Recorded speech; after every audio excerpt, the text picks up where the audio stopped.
This episode is made possible by StackAdapt. With the Creative Builder in StackAdapt, advertisers can easily build multiple ad creatives in many sizes, just a handful of clicks.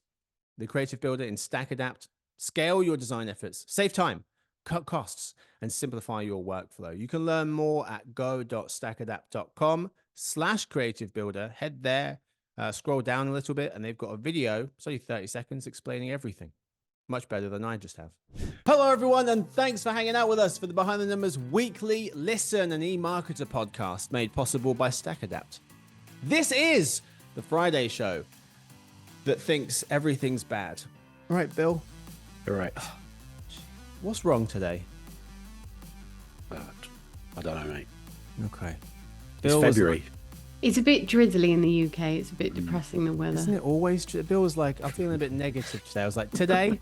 Just today, Bill? Normally so chipper. He's not. In today's show, what will be the best app experiences on the new Apple Vision Pro mixed reality headsets? Will instant AI generated videos be a hit? Do department stores have a path to relevancy? Are folks ready for shoppable media? And what does the marital status of folks look like in the US? Join me for this episode. We have three people. Let's meet them. We start with our principal analyst, who is based in the UK, covering everything over there. He lives on the south coast of that country. It's the host of the Around the World Behind the Numbers show. It's Bill Fisher. Hello, Marcus. Hello. The effort you had to put into that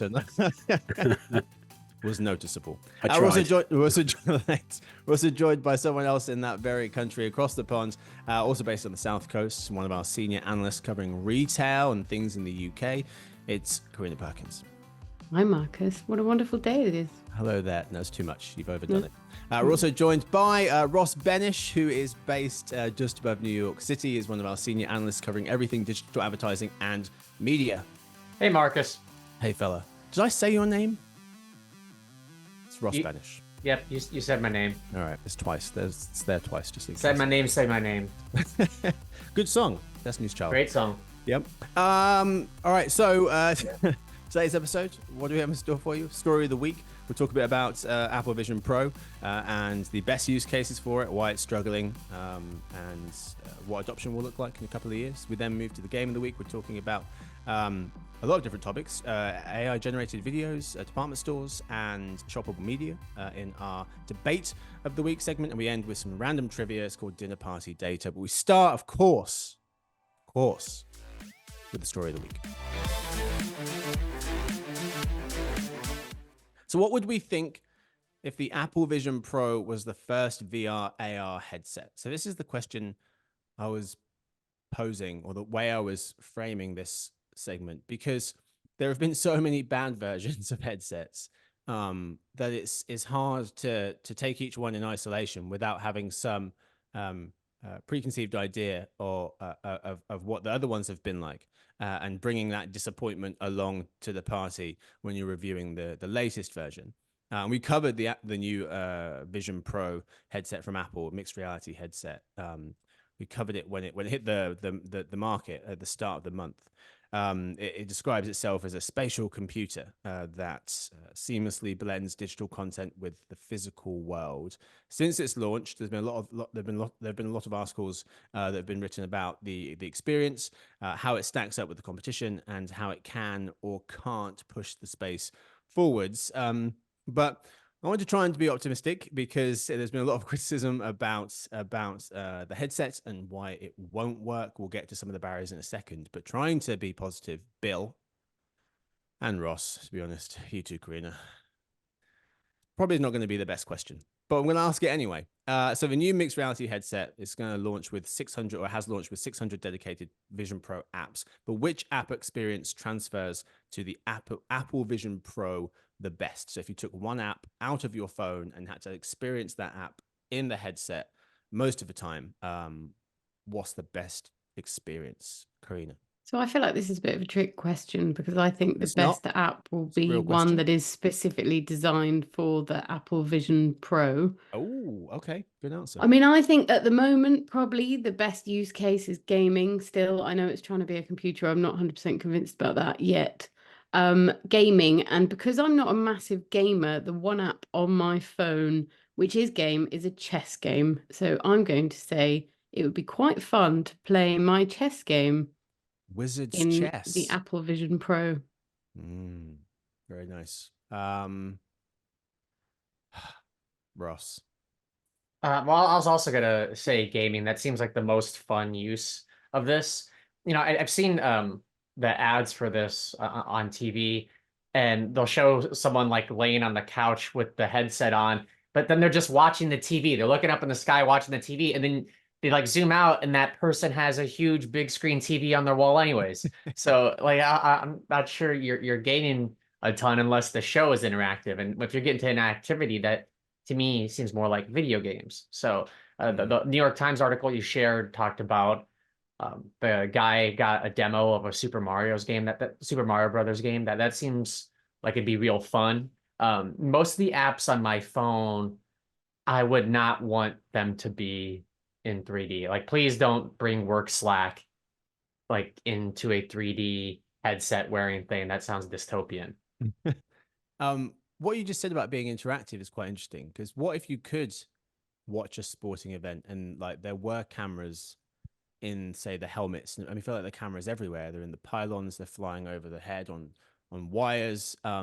What if there was a way that you could switch your views to be as though you were, playing quarterback or playing D line or moving around the field for different from using different angles? Would that some kind of interactivity? Obviously, it's mixed reality as well, so you can have augmented reality. You could pull stats up maybe to the side of your actual TV screen. But I mean, it would only be fun if you were just going to be watching the sporting event by yourself anyway, wouldn't it? I think that's kind of Mhm.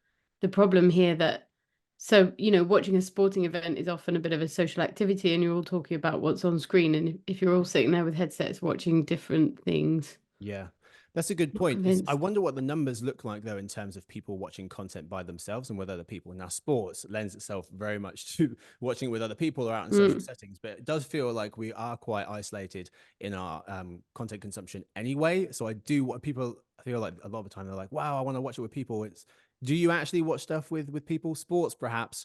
Netflix shows, maybe not as much. So I wonder if that would be as big of a problem as perhaps it should be. No, I was thinking specifically about sports there. Yeah, I agree. For wider TV watching, Yes. possibly, I guess. Yeah, Ross, you I was say? gonna say it depends how many people are in your household. If you're a single guy with an apartment, I get your point. But if you have a spouse and kids and you're all watching the same cartoon, like you probably don't want to have to buy four of those things. That's You true. just want to sit back and Yeah, mindlessly watch Bluey or whatever. yeah. Um, yeah, I wonder if there's going to be a way to sync the content between the two. So you could both have headsets on. Maybe that seems a bit ridiculous, but yeah, maybe then you'd have a more of a common shared experience. Bill, the best app experience. Mm, Jesus. um, look, I'm not going to be boring. I could just say gaming again because I think that is the obvious answer. But listen, I'm going to go against the grain here, and I'm going to say I'm Oh, quite excited about video. Um, I know what Ross is saying. You get a big screen covering your entire wall with surround sound. You've got all that anyway. Why do you need a headset to do it? But I'm particularly interested by this sort of 3D video, so you can be immersed in some of the home video clips you've taken, for example. I know some of the reviewers have said it doesn't work that well, but I think when the tech to capture it catches up, I think that could be kind of nice. Um, I mean, just think about it down the line, spending time with a loved one who maybe isn't around anymore that you've captured in fantastic 3D detail, and you're there with them, immersed in that environment. I think that's quite a nice thought. I don't think we're there with it yet, but we're getting closer with the Vision yeah. Pro. Surprisingly optimistic, Bill. All right, folks, let's move to the barriers real quick. Aside from the $3,500 price tag, which is not terribly palatable, Carina, the main barrier to adoption.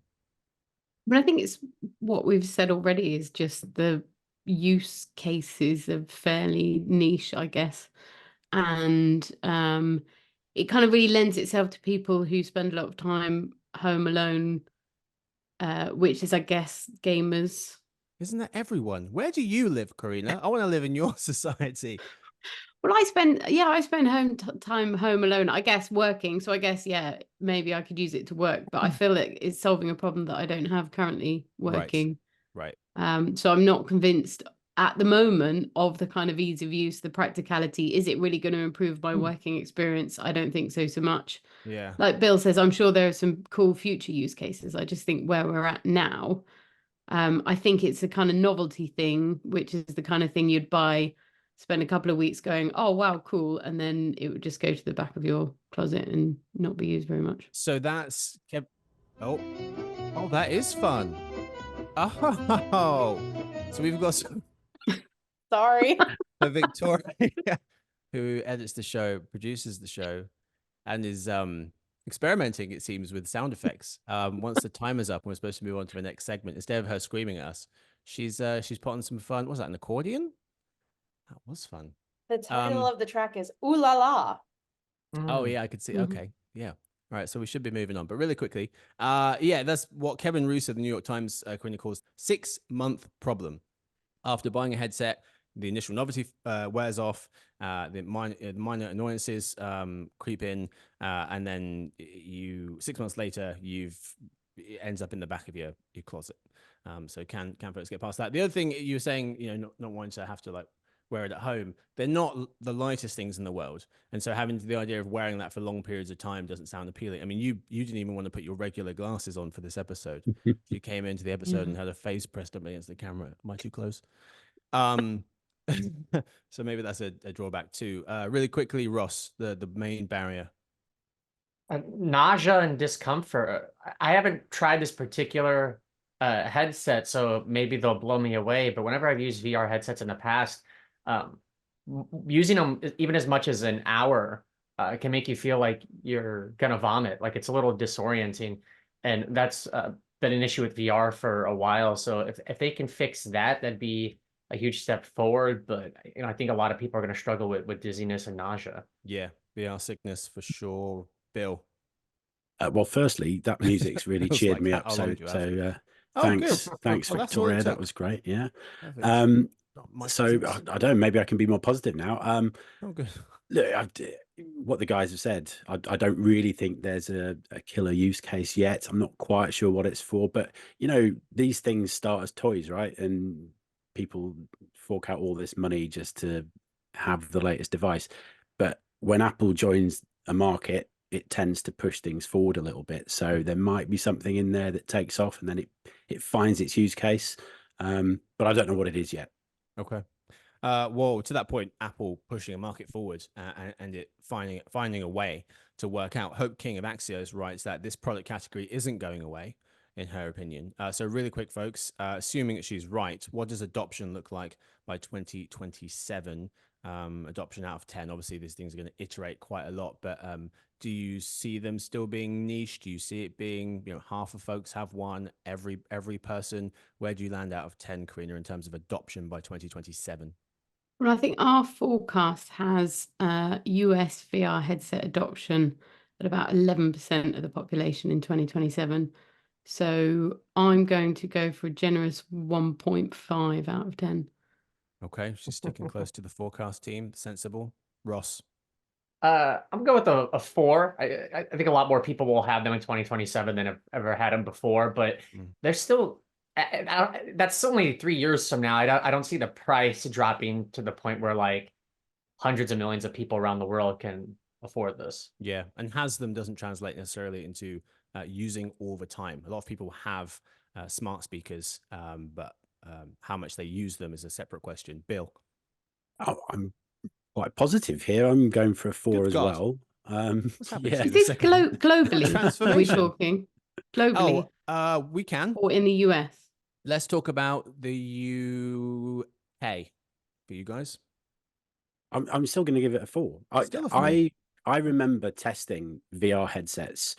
I want to say 8-9 years ago at trade shows when they were quite new, and they were honestly junk back then. And they have come on so much. They really have. I know 3 years isn't long, but I just think it needs a few small advancements, and it might pick up a little bit. And Apple's joined the party, and as we said, once Apple joins a party, it tends to push things forward. Well, you started very negative. You've come a long way, but if I'm honest, it's a bit much. Turn it down. Too much positivity. Okay, sorry. Settle down. All right, folks, that's what we've got time for the story of the week. Let's move to the debate of the week. Today's segment is called Make the Case.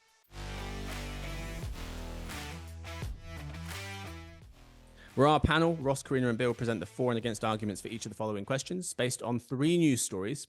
2 contestants face off per question, and the following takes don't necessarily reflect the analyst's personal views. Their job is to just present the best case regardless and offer objective analysis.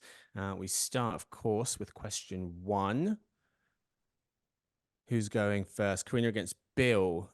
Instant AI generated videos is our first question. OpenAI is launching a new AI-powered video generation tool called Sora.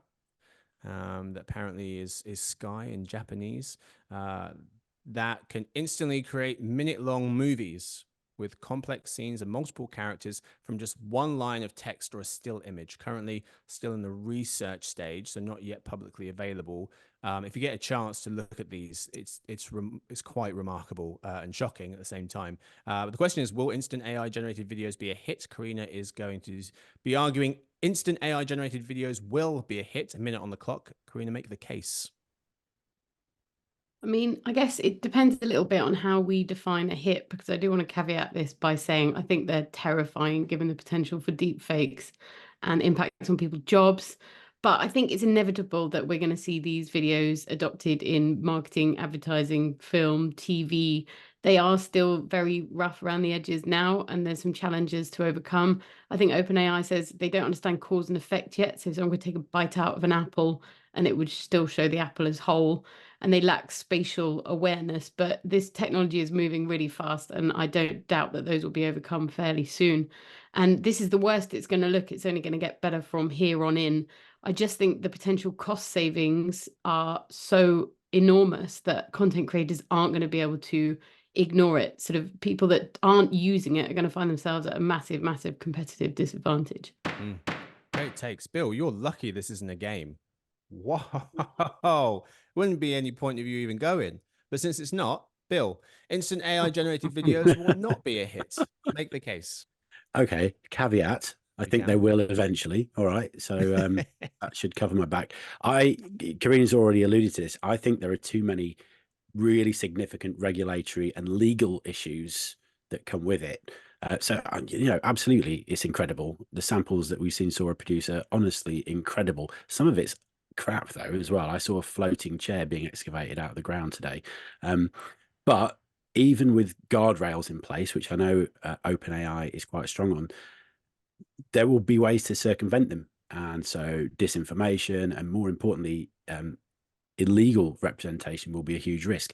And where does the responsibility lie? The AI tech owners will have to bear some of the brunt of that. So I think there's still quite a lot to sort out before this thing is fully let loose on the public. So it's not going to be a hit for some time yet. Yeah, very nice. Yeah, good comeback. She still won, but it was some good points. All right, folks, let's move to question 2. Carina going up against Ross. Department stores' path to relevancy. Our Retail Briefing's analyst Rachel Wolf writes that department stores are facing a slow, painful decline, with the US Commerce Department reporting that Q4 sales for department stores fell 4% year on year. Rachel points out that Kohl's is facing calls from investors to sell. Macy's is fielding buyout offers. The question is there a path to department store relevancy? Carina is arguing there is a path to department store relevancy. Minute on the clock, make the case. Okay, this is also going to be slightly caveated in that they have to do a fair amount to stay relevant. I think we've seen department stores in the UK facing similar struggles, and a few big names have gone under. I think part of that is just that they tend to be relatively expensive, and we've seen a big focus on the cost of living. The shopping experience is quite old-fashioned. It can be quite overwhelming. There's kind of too much choice. And their USP was really the convenience of having everything under one roof, but now people can shop online.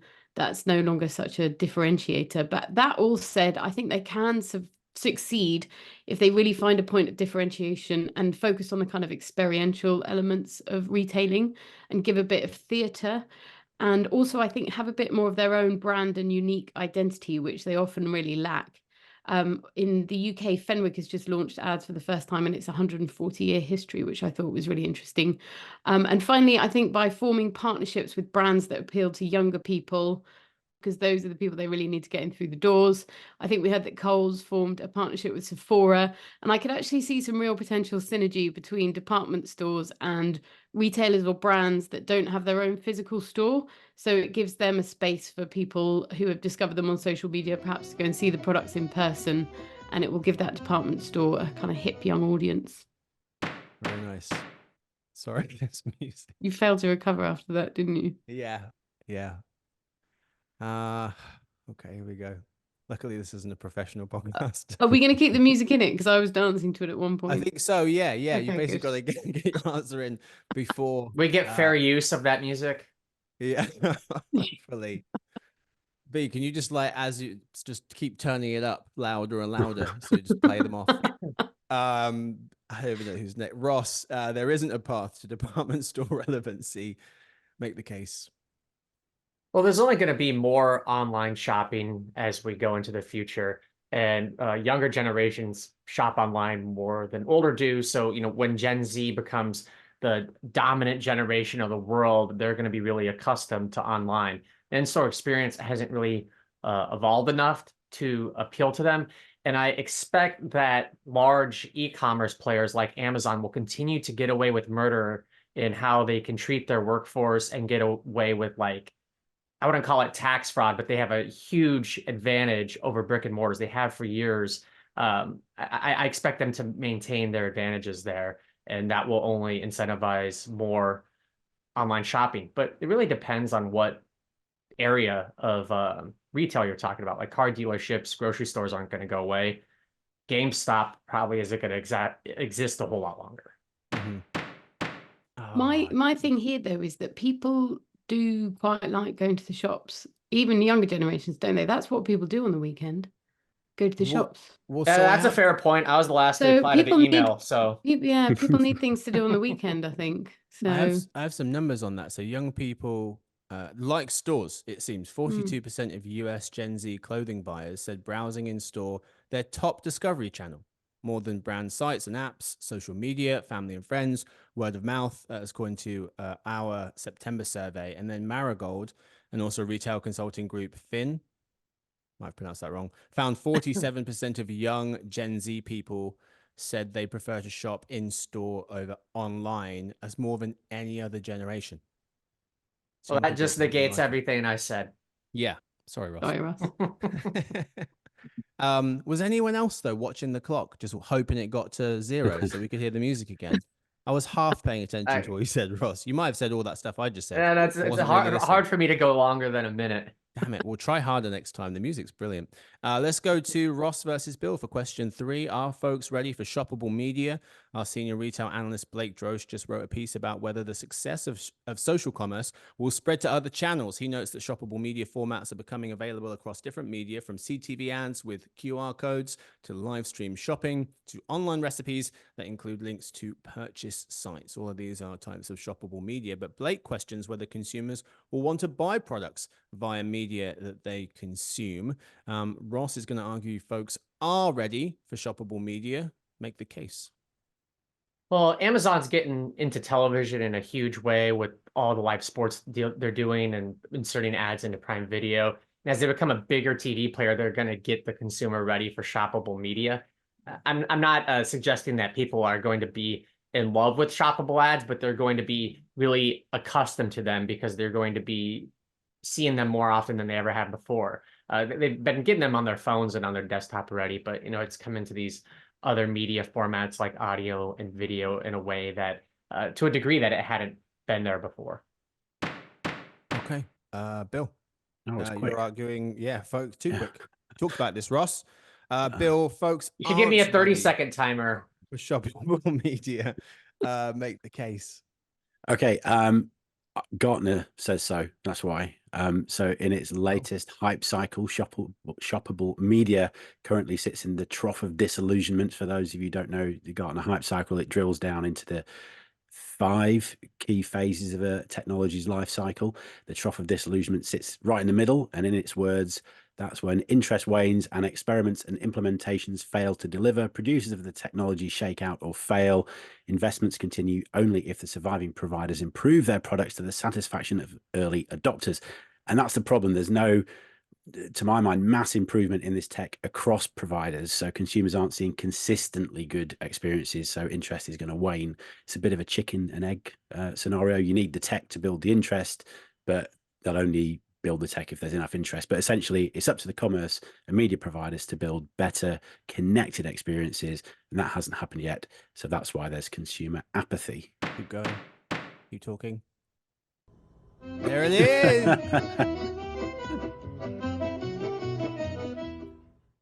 Well played.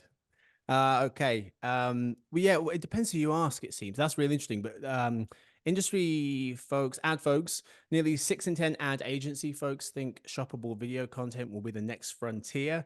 According to June research, the Path to Purchase Institute. In terms of how many people are shoppable media folks, there's quite a lot, but little growth coming down the road. Our forecast team thinks 44% of digital buyers will be shoppable media people this year, but in a few years' time, that share barely budges. I wonder if shoppable is the problem, and we should focus more on the interactive portion, because according to our survey, after discovering a new brand or product from a CTV ad, most folks will first Google it and then check it out in store, 38% each. Then they'll do a whole bunch of other stuff before you get all the way to the bottom of the list, which is less than 4% of people saying they buy it right away. So I wonder if shoppable media should just be interactive media and shouldn't focus so much on driving sales, but driving engagement. So discount codes, free trials, booking test drives. What do we think? Well, those ads are going to be more shoppable if you're doing like a direct response sort of thing. Like the types of TV ads you used to see was like 1-800 call this number and you're going to get this product Billy Mays is selling. That's very shoppable. When you're just branding something like Nissan has a new automobile, I just want you to be aware of it and show how sexy our brand is. Like you're not going to just chuck that into your Amazon cart. Like that's just more for generating awareness. So, right. Really, it depends on the categories, right? If it's a kind of impulse purchase, then that's infinitely more shoppable than a car. Yeah, I wonder if like Starbucks had a TV ad and they, if you got to the screen in time and scanned the QR code, you got a free drink. Something where it's engagement, it's not necessarily shoppable, but interactive. I think it would work if you could get one delivered to your house within, half an hour. You look at something, you see an ad and you're like, oh, I really fancy one of those. And it's there. So food it's like and drink, a I could see that working, thing. kind of quick commerce type thing. Interesting. I think it's dependent on the media as well. So this is where TikTok comes into play again. I have to talk about TikTok at least once every podcast. Yeah. Are they paying you, Bill? They both well better be. But this is the type of media where it's the way I use it though. I use it different for my kids, and I look at how-to videos and things like that. I can't do DIY, so I have all this DIY stuff coming at me. And if I see something that's really useful, I buy it. Well, I don't actually, but I would. I might be persuaded to, if it was shoppable. Okay. That's where we leave the debate of the week, folks. Great arguments. We move now, though, to dinner party data. It's the part of the show where we tell you about the most interesting thing we've learned this week. Let's start with Ross. So this holiday weekend, I was looking to walk around with my daughter, but it was cold outside and the library was closed. So drove to Nyack, New York, and walked around the Palisades Mall. And I was like, this is a huge mall. You know, I'm very tired. I've been walking around for hours and I didn't even see the whole thing. So I wanted to see where does that stack up compared to the rest of the malls in the United States. And I learned from a Business Insider article that it's the 12th largest mall with about 2 million square feet of retail space. And the top mall, you're probably not going to be surprised, is the Mall of America in Minnesota. That has over 5 million square feet of retail space. And the second is the American Dream Mall that opened recently in New Jersey. It's way smaller than the Mall of America, but significantly bigger than the mall I went to. It's about 3 million square feet of retail space. So what I'm saying is America has some really huge malls. They have at least a dozen malls that are over 2 million square feet. They will take the life out of you if you spend all day in them. Got to the music just like you wanted, Marcus. Thank you. Ross's values like a number 3 on the list is one Chicago. Number 4. How does it compare to Westfield, do you think? That's our biggest one, isn't it? Oh, I don't know, because I only looked at I was American-centric here. It won't be anywhere near that big. Wait, Carina, do some live research. We'll go to Bill next. Maybe you can tell us in a few minutes' time. That's a great question, though, because isn't Westfield... It was the biggest mall. So there's 2 in London, right? West and East? I believe. Yeah. I don't think there's any more. And one of them, I think it's the one in the East that they built kind of in part because of the Olympics. But I think it's the biggest in Europe for a while. So it's big. But yeah, how it stacks up against the US, I'm not sure. Bill, do you want to go? Oh, it's gone. We've got it ready. It's Westfield London is Europe's largest shopping and leisure destination at 242,000 square meters. Okay, so just a little bit smaller. Fair enough.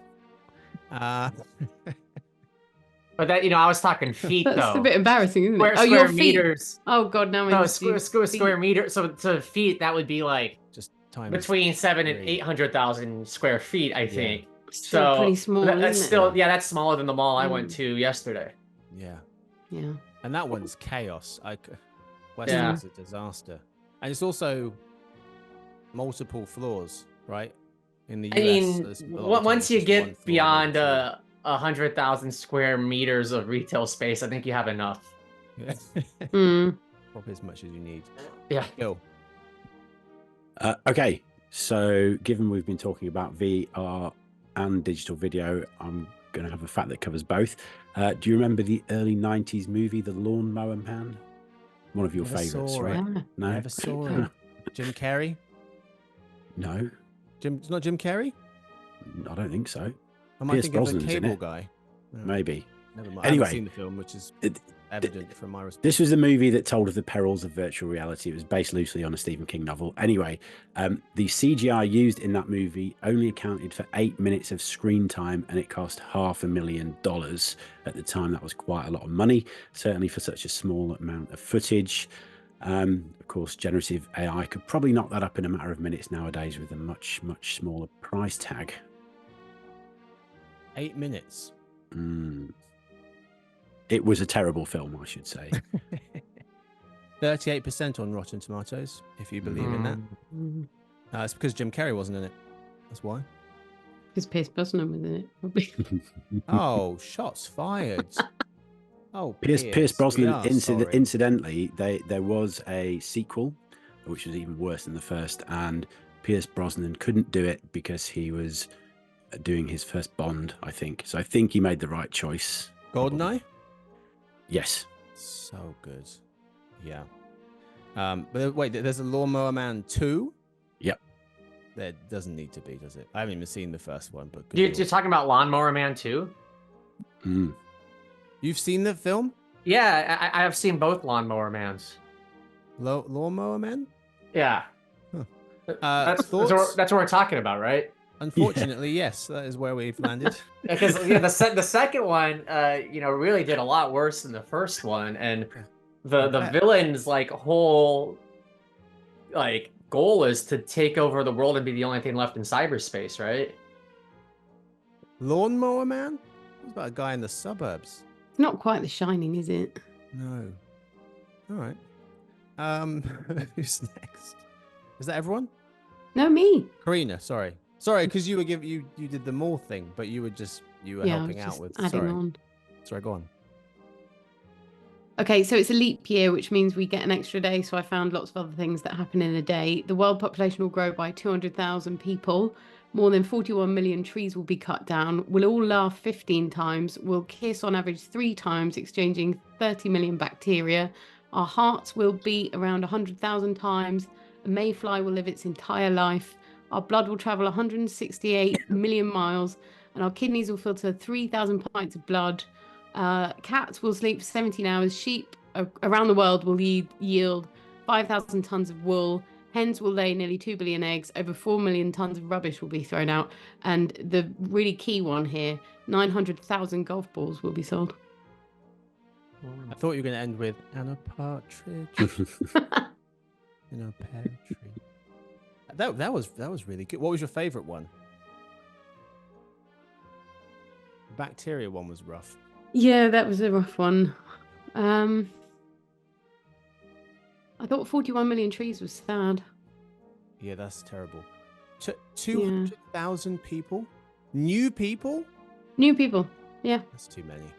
Hmm. Yeah. I feel like the planet's full. All right. There you go. Extra day. That's what you get. Just on All one right. day. Happy weekend, everyone. Enjoy your golf balls. All right, got one for you real quick. Marital status. In the US, couldn't find any UK numbers. If the UK folks know how to pull some up quickly, wonder how. Maybe I should have done that. Seen how this compares. But anyway, let's have a look. America. Over half of Americans are not married. Okay, you're not as surprised as I was when I read that. Fair enough. B, if you can cut in a 51% of Americans are married, then the other half divided into 34% have never been married, 10% divorced, and 5% widowed, which is heartbreaking. Women are widowed at 2.5 times the rate. Men, I think 4% of all men widowed, 11% of women. Yeah, because they live a lot longer.